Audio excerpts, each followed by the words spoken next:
Oke, Assalamualaikum warahmatullahi wabarakatuh. A'udzubillahi Bismillahirrahmanirrahim. Jadi anak-anak, kita hari ini akan membahas kisi-kisi untuk tryout dan ujian sekolah Proyek IPAS tahun 2025 nanti.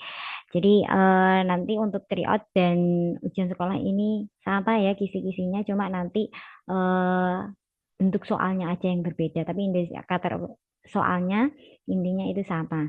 Jadi seperti yang udah kita pelajari waktu kelas 10 akan ada eh, 6 bab ya atau 7 bab yang akan kita pelajari nanti. Yang pertama adalah tentang makhluk hidup dan juga lingkungannya. Yang kedua ada zat dan perubahannya. Terus yang ketiga ada energi dan perubahannya.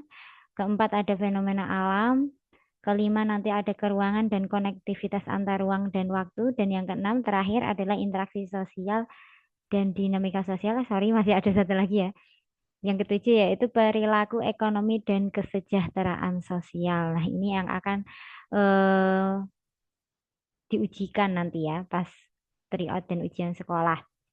Oke, saya akan kalian bisa membaca sub aspeknya sendiri untuk mempermudah mencari di buku catatan kalian. Saya akan langsung membahas di indikator soalnya. Yang pertama adalah mengidentifikasi komponen biotik berdasarkan tingkat organisasinya. Jadi berdasarkan tingkat organisasinya itu kan komponen biotik ada yang dari mulai terkecil, individu, kemudian dari individu ada populasi, terus ada komunitas, komunitas yang dia berinteraksi dengan alam sekitarnya, dia ekosistem, terus ada terakhir biosfer. Nah, itu adalah komponen biotik berdasarkan tingkat organisasinya. Jadi nanti akan ada suatu case yang kalian harus mengidentifikasi apakah case tersebut, contoh tersebut termasuk individu, termasuk contoh populasi, termasuk contoh komunitas atau yang lainnya. Oke, next. Memberikan contoh komponen biotik berdasarkan peranannya. Nah, kalau berdasarkan peranannya ini ada tiga ya. Ada autotrof, ada heterotrof. Autotrof adalah makhluk hidup yang dia bisa menghasilkan makanannya sendiri, contohnya tumbuhan. Heterotrof yang dia memakan atau membutuhkan makhluk hidup lain sebagai sumber makanannya. Contohnya hewan, manusia, dan yang terakhir ada pengurai. Ya kan, pengurai itu ada yang memang hanya menguraikan, ada yang juga memakan sisa makanan. Nah, nanti akan ada contoh, kalian disuruh menyebutkan apakah dia termasuk autotrof, heterotrof, atau pengurai. Next, memberikan contoh contoh antar komponen biotik yaitu simbiosis. Jadi simbiosis itu adalah hubungan antar makhluk hidup ya. Kemarin itu ya yang kita pelajari ada 4 ya sebenarnya, tapi nanti yang keluar hanya ada 3. Yang pertama ada simbiosis mutualisme. Simbiosis mutualisme adalah yang saling menguntungkan, contohnya lebah dan bunga, itu kan saling menguntungkan ya. Jadi bunga dibantu proses penyerbukannya, lebah juga dia menghisap madu dari bunga, kayak gitu. Terus yang kedua ada komensalisme, yaitu yang satu diuntungkan dan yang satu tidak dirugikan.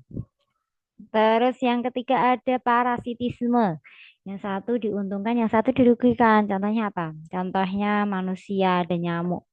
Itu kan nyamuk kan menyedot darah kita ya, dan kita itu ngerasa dirugikan, gatelan gitu. Selanjutnya ini untuk 3 nomor ya, mengidentifikasi peran dan juga hubungan kompetisi antar makhluk hidup. Jadi nanti akan ada rantai makanan dan juga jaring-jaring makanan. Ini nanti ada rantai makanan dan juga jaring-jaring makanan.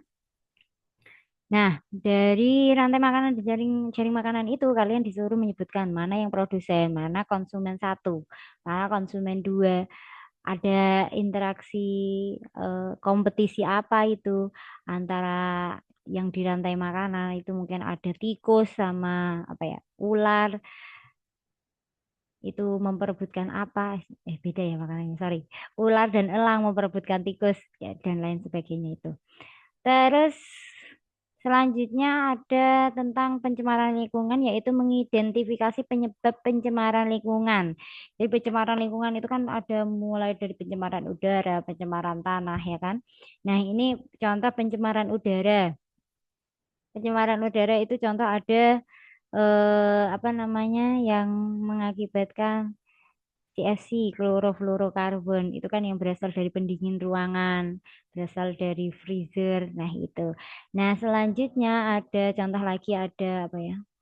Karbon monoksida dari asap kendaraan. Nah, itu. Kalian nanti ada sebuah contoh pencemaran lingkungan. Nah, itu kalian identifikasi penyebabnya kira-kira apa gitu.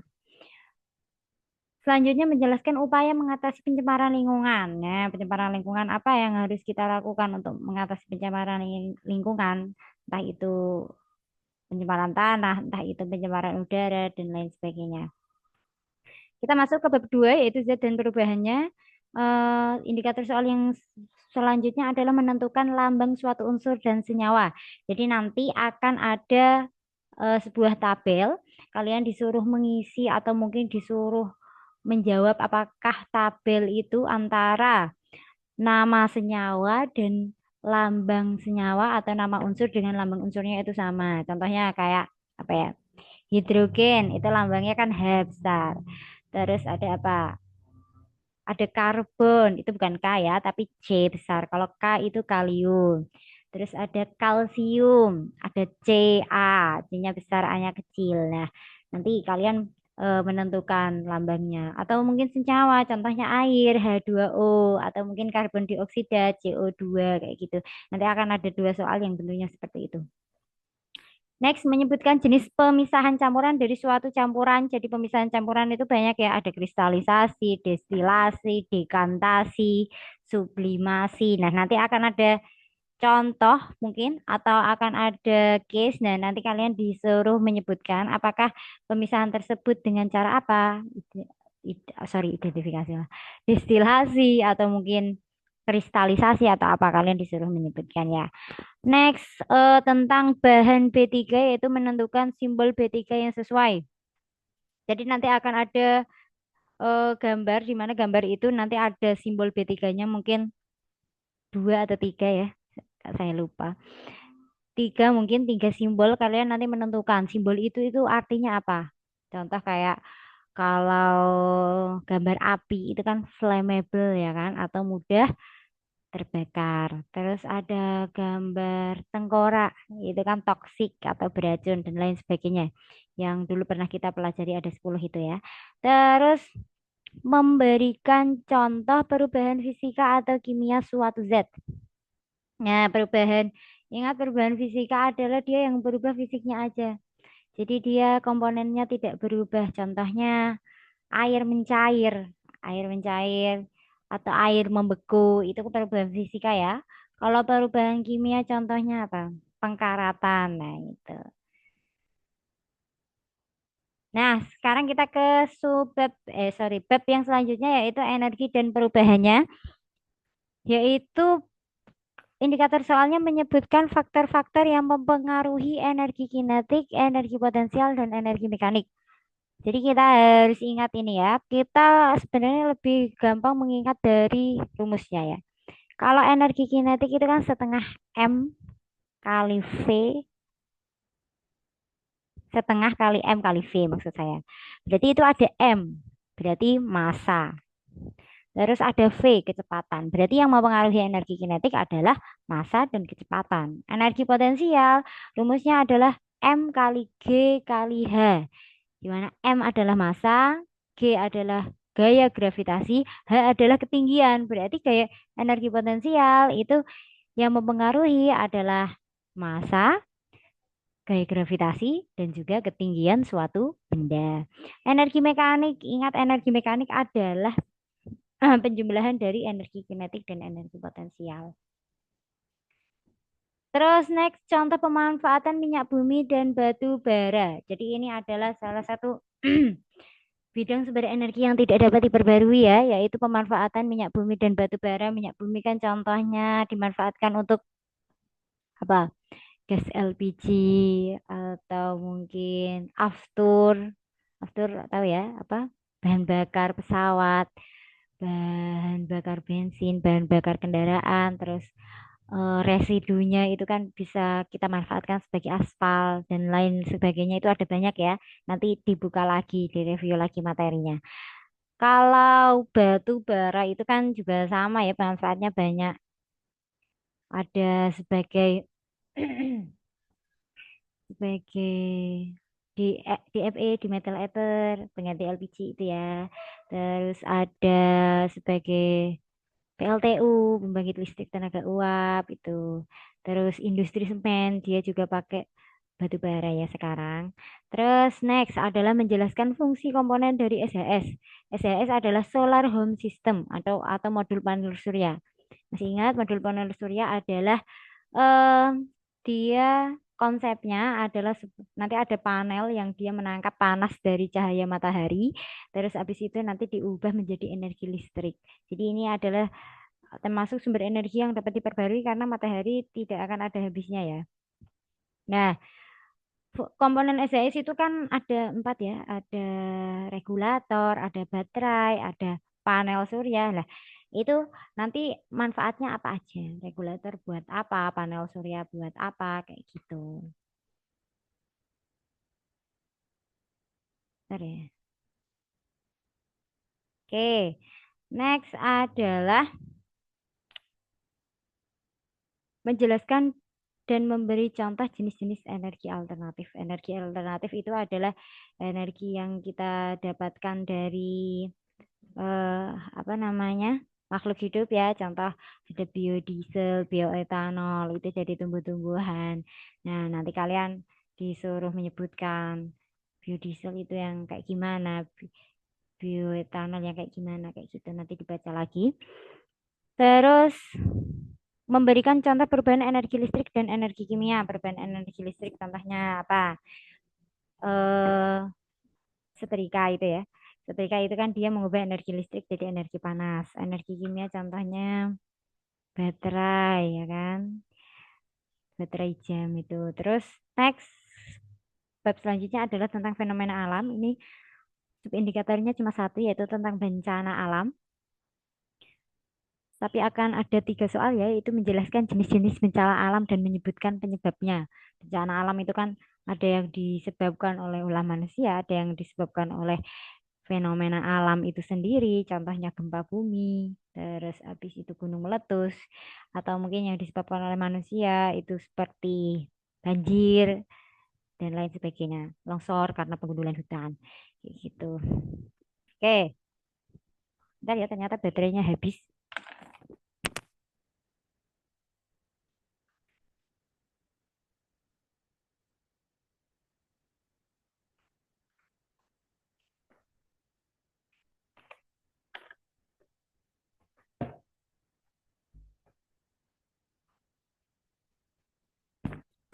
Oke, kita lanjut yaitu tentang bab kelima yaitu keruangan dan konektivitas antar ruang dan waktu. Yang pertama adalah menjelaskan syarat-syarat interaksi antar ruang. Syaratnya ada 3 ya. Yang pertama ada complementary, saling melengkapi, intervening opportunity, kesempatan antara, dan juga yang terakhir adalah transferability atau kemudahan perpindahan orang atau barang. Terus contoh-contoh syarat interaksi antar ruang. Jadi nanti akan ada contoh itu termasuk syarat yang mana? Yang complementary atau intervening opportunity atau yang transferability. Terus menganalisis contoh pusat perdagangan dan pusat produksi lokal. Nanti akan ada contoh. Nah, kalian disuruh menganalisis apakah contoh tersebut termasuk pusat perdagangan atau pusat produksi lokal. Atau mungkin kalian disuruh milih yang pusat perdagangan yang mana, pusat produksi lokal yang mana. Gitu ya. Jadi kalau pusat perdagangan itu kan kemarin yang dia menjual segala hal yang dibutuhkan oleh warga sekitar ya. Kalau di daerah sini contohnya Pasar Kelet itu ya. Kalau pusat produksi Kalau pusat produksi lokal itu adalah suatu tempat yang dia hanya menjual dan memproduksi barang-barang tertentu aja. Contohnya kayak daerah Troso itu kan pusat produksi batik Troso ya, gitu. Next, mendeskripsikan istilah dalam proses migrasi atau perpindahan penduduk. Jadi ini nanti ada istilah migrasi itu kan istilahnya ada 8 ya, ada imigrasi, ada emigrasi, evakuasi, transmigrasi, ruralisasi, apalagi itu banyak ya. Terus ada sirkulasi dan lain sebagainya. Nah, nanti akan ada sebuah pernyataan, kalian disuruh menentukan apakah itu termasuk apa. Contohnya, perpindahan penduduk karena adanya bencana, berarti apa disebutnya? Evakuasi. Perpindahan penduduk karena perpindahan penduduk antar pulau yang sifatnya menetap. Berarti itu contoh transmigrasi dan banyak lagi itu kalian pelajari semua. Next, menjelaskan tentang bonus demografi. Yang lupa kita review ulang bahwa bonus demografi adalah kondisi di mana orang-orang atau manusia yang usianya produktif lebih banyak daripada manusia yang usianya non produktif. Usia produktif adalah usia dari 16 sampai 60-an. Jadi usia-usia yang masih semangat, semangat belajar, semangat bekerja, semangat eh, menjadi pengusaha, kayak masih semangatnya mencari jati diri. Kalau non produktif itu seperti balita, lansia kayak gitu. Terus sebab terakhir yaitu kerjasama antar negara, yaitu menyebutkan contoh lembaga khusus di PBB. Lembaga khusus di PBB kan contohnya ada WHO, World Health Organization, yang dia concernnya fokusnya di bidang kesehatan. Ada UNESCO yang dia concernnya di bidang education, pendidikan dan juga kebudayaan. Terus menjelaskan dan memberikan contoh kerjasama bilateral, regional, dan multilateral. Jadi menjelaskan kalian berarti harus tahu bedanya. Kita review ulang, kerjasama bilateral adalah kerjasama yang dilakukan oleh dua negara dari kata bi yang artinya dua ya. Terus contohnya Indonesia dan Arab Saudi. Kerjasama tentang pemberangkatan haji dan umroh atau kerjasama tentang ekspor impor minyak kayak gitu. Terus yang selanjutnya adalah regional, yaitu kerjasama yang diikuti dari berbagai negara, tetapi dia berada di wilayah yang berdekatan. Contohnya ASEAN. ASEAN itu kan Association of Southeast of Asian Nation. Jadi dia adalah asosiasi atau organisasi perkumpulan yang mana anggotanya adalah anggota-anggota di Asia Tenggara gitu. Jadi dia wilayahnya berdekatan. Terus yang multilateral. Dari kata multi berarti banyak. Dia banyak negara tetapi dia tidak memandang apakah dia wilayah berdekatan ataupun tidak. Contohnya tadi PBB, Perserikatan Bangsa-Bangsa itu kan anggotanya banyak banget dari berbagai wilayah ya. Terus tadi ya penjelasan dan contohnya. Terus kita masuk ke bab 6 yaitu interaksi sosial dan dinamika sosial. Indikator soalnya menyebutkan contoh kontak sosial primer dan kontak sosial sekunder. Kontak sosial primer adalah kontak sosial langsung yang mana dia tidak dipengaruhi oleh pihak ketiga. Contoh, kayak gini ya, saya menjelaskan tentang kisi-kisi itu kan saya langsung menjelaskan ke kalian, kalian langsung mendengarkan. Yang itu adalah kontak sosial primer. Sedangkan kontak sosial sekunder adalah yang dia ada perantaranya, ada orang ketiganya. Contoh kalau kita ngirim surat, itu kan nggak kita kirim sendiri biasanya kalau kirim surat ke jauh ya, lewat kantor pos. Nah itu berarti Pak Posnya adalah orang ketiga. Terus ini selanjutnya ada 3 soal ya, mengidentifikasi dan memberi contoh faktor-faktor yang mempengaruhi interaksi sosial. Jadi contoh faktor-faktor yang mempengaruhi interaksi sosial ada imitasi, identifikasi, sugesti, simpati, empati. Nah, kalian pelajari perbedaannya apa dan contohnya juga apa aja. Next, menjelaskan dan mengidentifikasi contoh interaksi sosial asosiatif. Interaksi sosial asosiatif adalah interaksi sosial yang mana dia mengarah pada hal-hal positif ya. Contohnya kerjasama, akulturasi. Nah, itu adalah interaksi sosial asosiatif. Sedangkan disosiatif adalah interaksi sosial yang mana dia mengarah pada hal-hal negatif. Contohnya kontravensi, pertentangan, konflik. Nah, itu. Jadi kalian pahami perbedaannya dan juga contohnya ya. Oke, next adalah menyebutkan media komunikasi berdasarkan fungsinya. Media komunikasi kan banyak ya. Ada televisi, ada YouTube, ada WA gitu. Nah, berdasarkan fungsinya. Contoh kalau WA itu kan fungsinya untuk pribadi ya. Jadi kalau kita mengirim pesan ke teman kita kan yang tahu cuma teman kita dan teman kita. Atau mungkin ke grup kita yang tahu hanya kita dan grup kita. Tapi kalau contohnya yang lain adalah YouTube dan juga apa tadi televisi, berarti dia untuk halayak publik, halayak umum. Karena kalau ada berita di TV itu kan tidak hanya kita aja yang mengetahui, kan semua orang yang nonton TV, semua orang yang nonton YouTube juga pasti tahu. Next adalah menyebutkan objek masalah sosial. Cek masalah sosial itu banyak ya, contohnya ada kemiskinan, ada apa namanya, ketidakadilan, terus ada perubahan sosial gitu kan, perubahan sosial baik perubahan budaya atau perubahan yang lain. Nah, itu cek masalah sosial. Nah, yang terakhir ini bab ketujuh yaitu perilaku ekonomi dan kesejahteraan sosial. Oke, yang pertama ada kebutuhan, menjelaskan dan memberikan contoh tentang kebutuhan. Kebutuhan itu kan ada yang berdasarkan tingkat kepentingannya, ada yang berdasarkan waktunya. Kemudian contohnya ada yang berdasarkan apa namanya? Tingkat kepentingannya tadi ya. Contohnya ada primer, sekunder, tersier. Nah, kalian bisa memberikan contoh gitu. Menyebutkan faktor-faktor yang mempengaruhi kebutuhan. Faktor-faktor yang mempengaruhi kebutuhan itu banyak ya, ada lingkungan, ada usia, ada agama. Jadi kan kalau usia nih, usia bayi sama kita yang sudah dewasa itu kan kebutuhannya beda. Kita udah nggak butuh popok, kita udah nggak butuh ASI ya kan. Nah, kayak gitu maksudnya. Terus next adalah contoh tenaga terdidik dan tenaga terlatih.